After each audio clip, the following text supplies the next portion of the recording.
என்னம்மா பிரச்சனை, என்ன ஏம்மா இந்த டார்ச்சர் பண்ணுற, உனக்கு என்ன வேணும், நான் தற்கொலையெல்லாம் பண்ணிய பார்த்தேங்கிறார். அது அப்போ டிப்ரெஷன். ஆமா, பிளாக் மேஜிக் வச்சிருக்காங்க, எனக்கு ரத்த வாந்தியா வருதுன்னு வேற. அது குழப்பம். ரத்த வாந்தி ஓவரா குடிச்சா வந்துடும். பிளாக் மேஜிக்கெல்லாம் போய் தம்பி, அப்படிலாம் ஒரு விஷயம் உலகத்தில் இல்லவே இல்லை. இப்போ விஜய் ஜெயிச்சிருக்காரு, அவர் பிளாக் மேஜிக் பண்ணிவிட முடியுமா? அவர் தான் நெத்தியில் அரக்கஜா வச்சிருக்காரு. மோடியை கூட பிளாக் மேஜிக் பண்ண முடியுமா?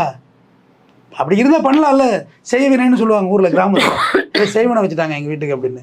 செய்வனைலாம் எப்படி பண்ண முடியும்? இந்த பெரிய பிரபஞ்சத்தில் அதுக்கெல்லாம் வாய்ப்பே கிடையாது. பிளாக் மேஜிக்கை நம்பினா கண்டிப்பாக அவர் வந்து உரிய ஆலோசனை தான் பெறணும் மனநல மருத்துவர்கிட்ட. எல்லாருக்கும் ஒரு டிப்ரெஷன் வரும் தானே.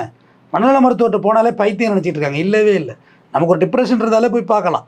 இப்போ ஒரு ஜுரம் வந்தால் ஒரு மாத்திரை போடுறோமா, சுகர் வந்தால் ஒரு மாத்திரை போடுறோமா, அதுமாரி மூளைக்கு ஒரு சின்ன வியாதி வரும். காதுக்கு வந்தால் சொட்டு மருந்து, கண்ணுக்கு சொட்டு மருந்து, ப்ரஷ் பண்ணுற மாதிரி மூளைக்கு ஏதாவது ஒரு வியாதி வரும் தானே.